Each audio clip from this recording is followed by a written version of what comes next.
Hello and welcome. In this video, we're going to be exploring what it takes to create a seamless, unified experience across multiple channels.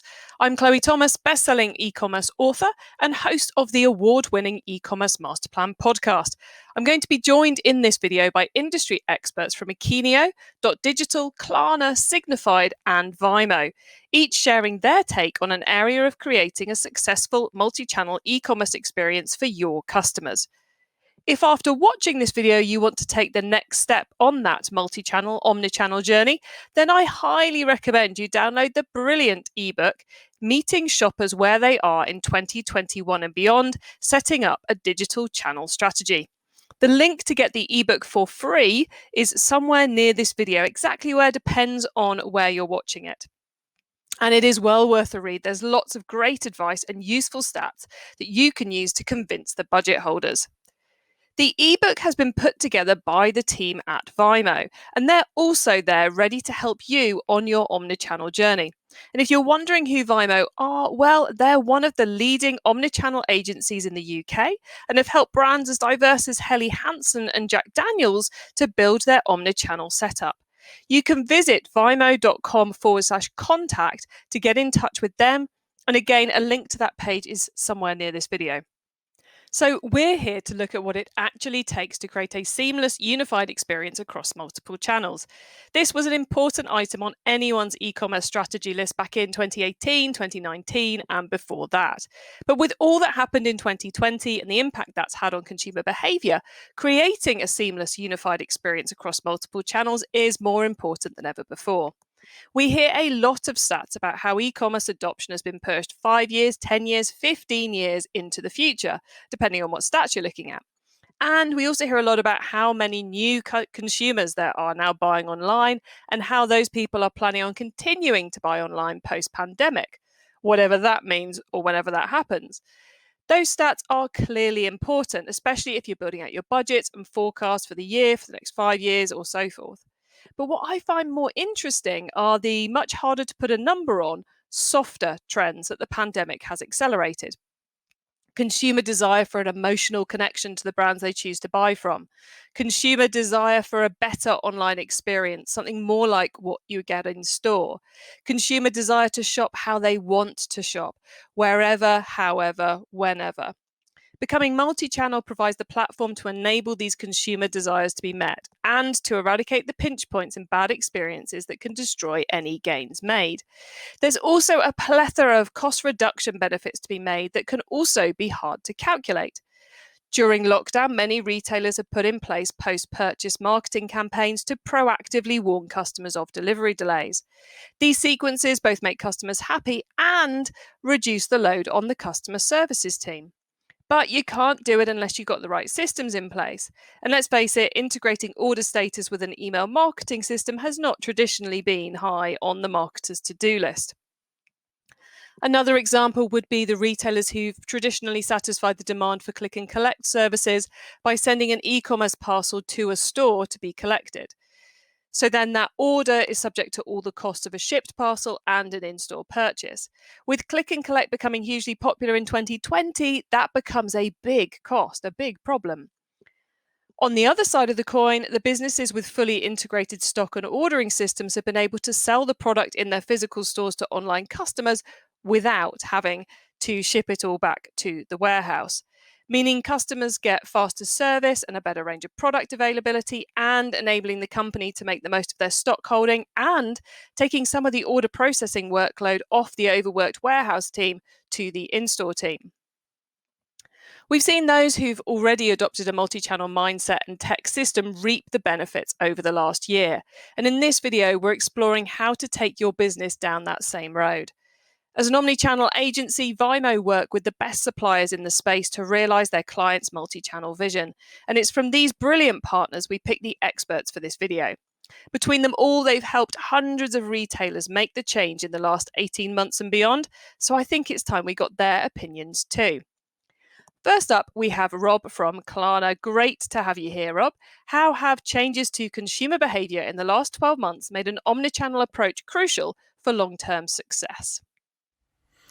We know there's been a mass shift away from shopping on the high street and in physical stores to shopping digitally over the last 12 months. And whilst the pandemic has forced traditional retailers online, I think what'll be really interesting is to see how this changes as the world starts to open up again.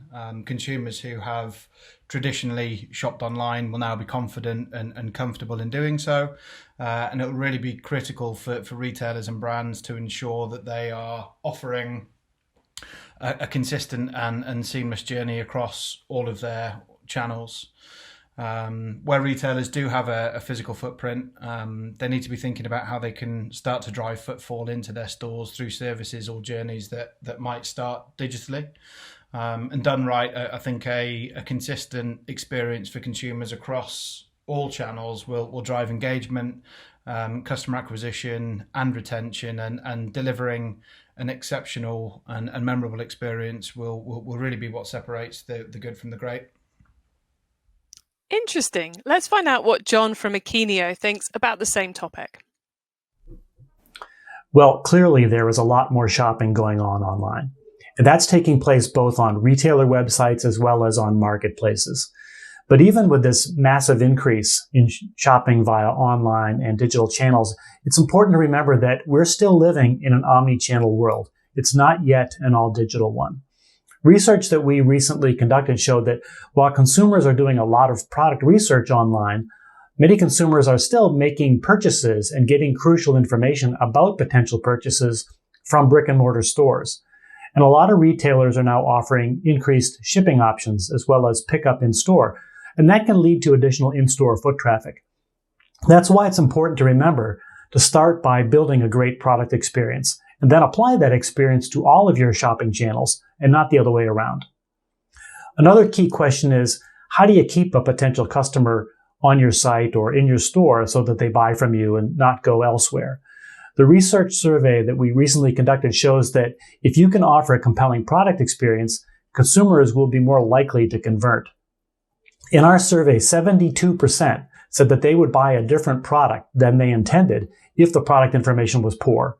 And slightly more than that, 74% said that they would actually avoid the brand for future purchases, which is driven by this loss of trust from seeing erroneous or missing product information.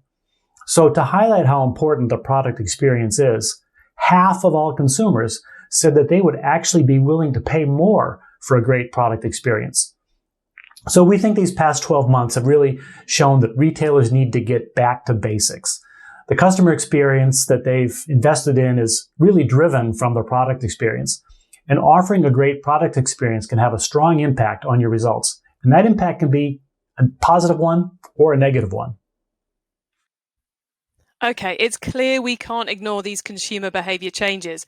So let's find out what's working for the retailers who are already adapting. Gavin from Digital, welcome.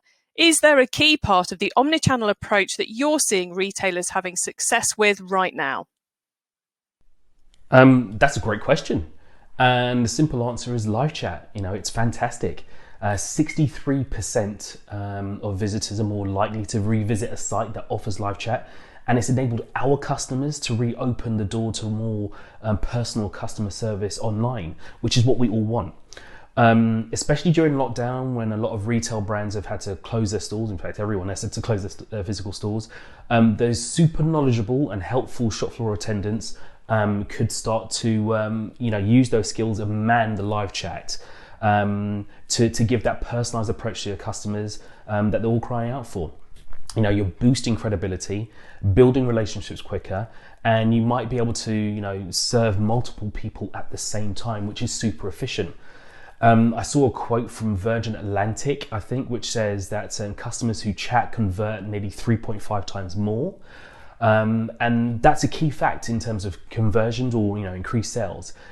Email and SMS can drive traffic to your website.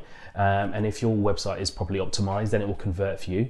But if you put your consumer hat on for a second, then you'll think about the ways and the questions that you ask about products.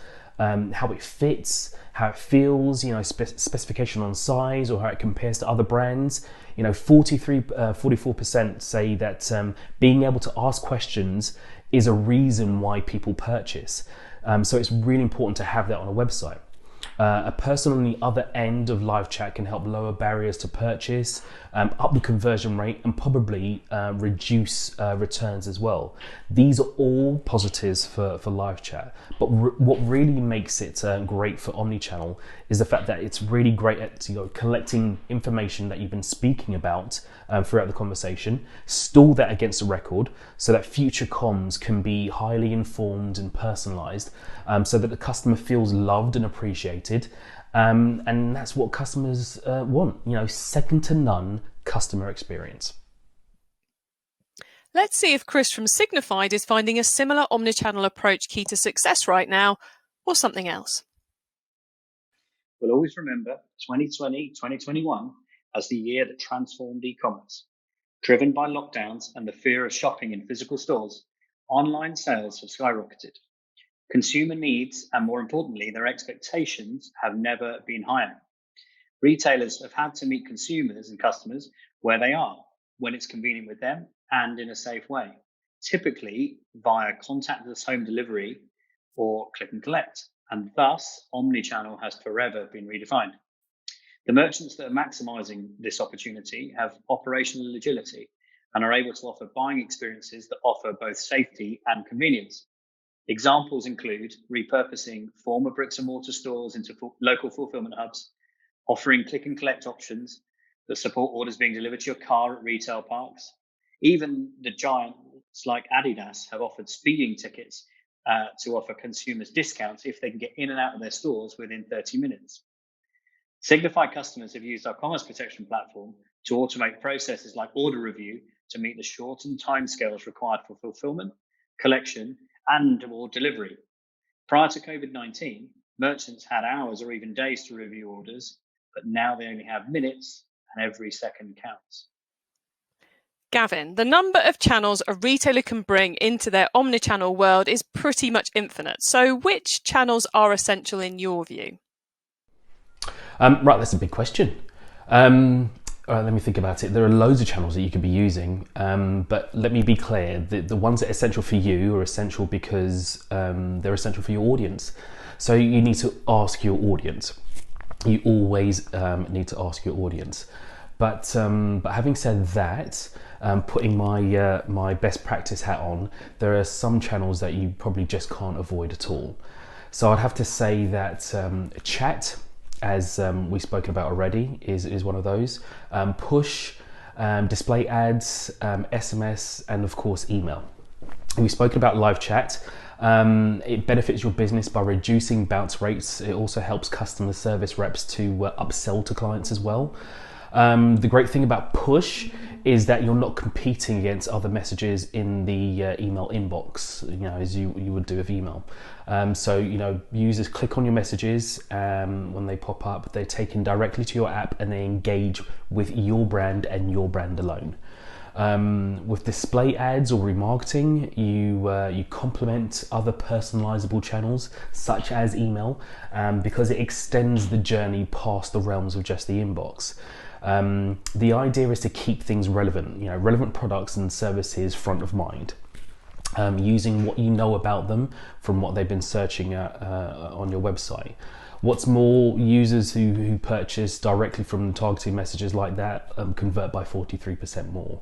What you need to do is make sure you're not displaying things that they purchased already, so keep on top of your data. Now, SMS is extremely versatile. In 2020, 23 billion messages were sent daily. We at Digital sent 5.7 million for our clients on Black Friday alone. SMS is immediate, and the immediacy is great for urgent situations. It boasts a near perfect engagement score that can't be beaten. 98% read rate and almost 90% of messages read within the first 90 seconds. It also, again, plays well with other channels to incorporate it into omni-channel strategy, sending messages to drive people to websites or drive them to email. And with that, yes, email. What else can I say about email that I haven't said before? It's it is the first and largest social network. It's unrivaled in terms of ROI, but only if you use it properly. Great answer. Thank you. Okay, same question to you, Rob. I think for me, mobile has to come first. Considering over 50% of e-commerce sales are expected to come from mobile, it has to play a part in all retailers' omnichannel strategy, whether it's simply a mobile responsive site or potentially the development of their own app if that's relevant. But not only does mobile allow shoppers to browse and get ideas, but also gives them the option to buy anywhere, anytime. So might seem like a straightforward response, but in my mind, it's an absolutely critical channel. Second up, I would say social media is a must. Certainly, if you're a retailer or brand selling, direct to consumer. We know content consumption is at an all-time high. And shoppers are taking inspiration from various channels like Instagram, Facebook, and Pinterest.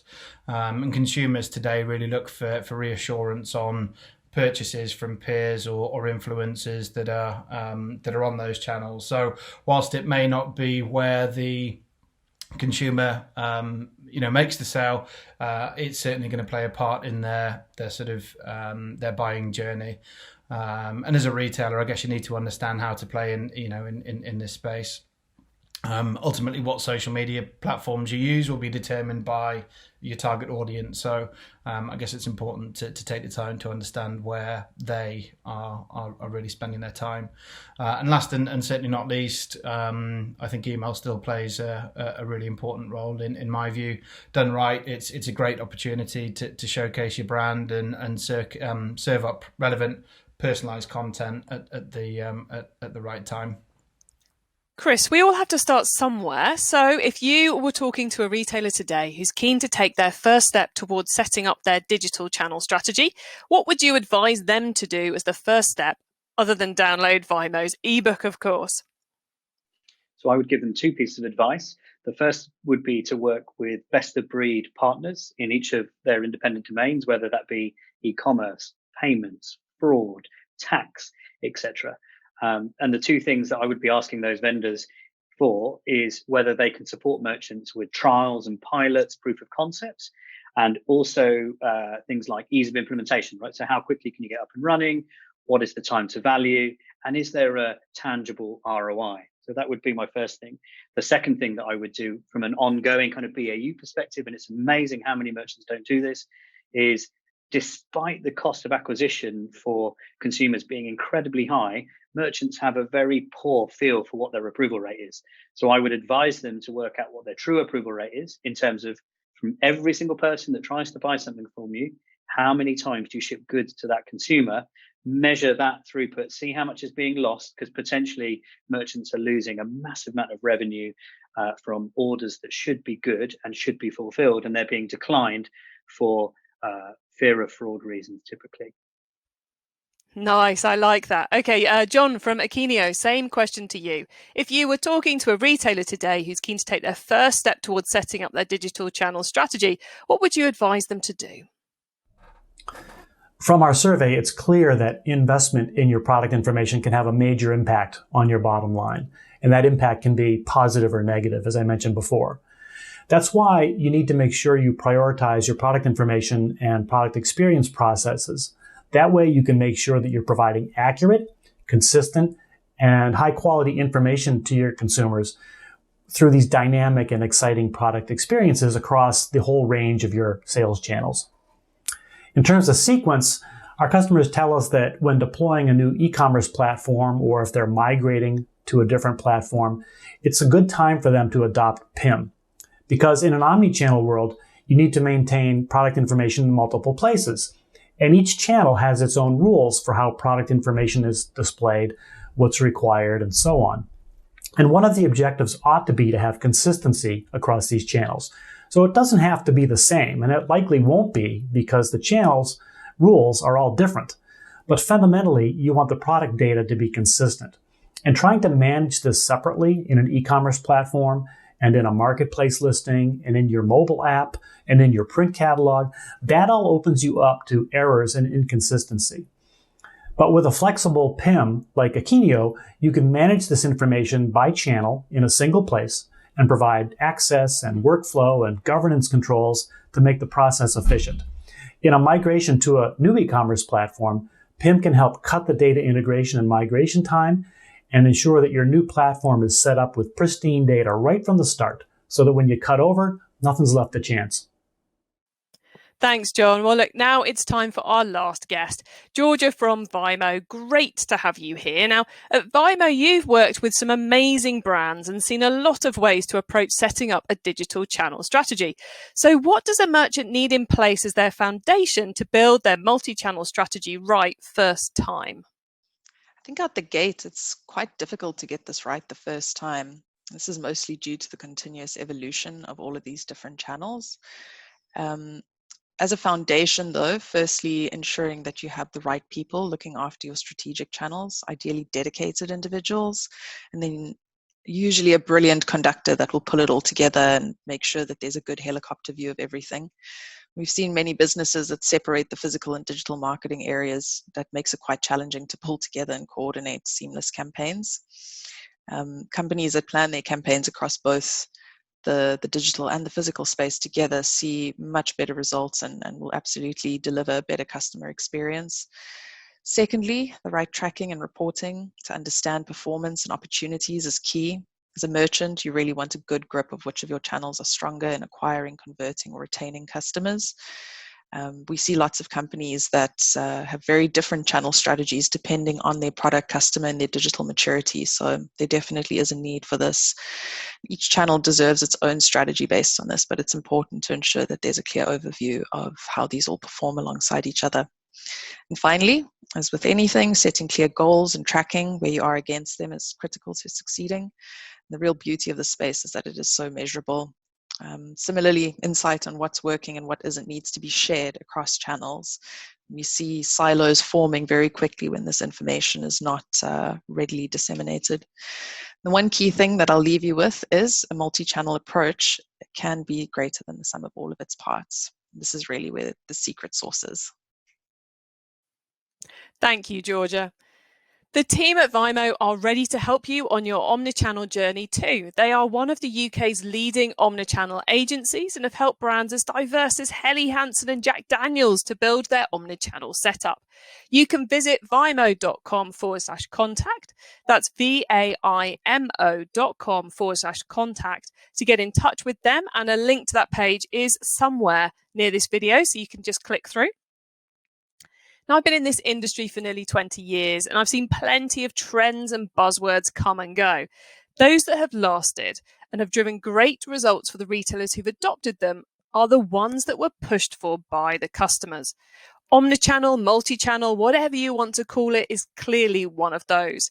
It's something we've been striving for throughout the whole of my career, and it's something that's finally within reach because it's now a lot easier to do because the technology has caught up with what the customer wants.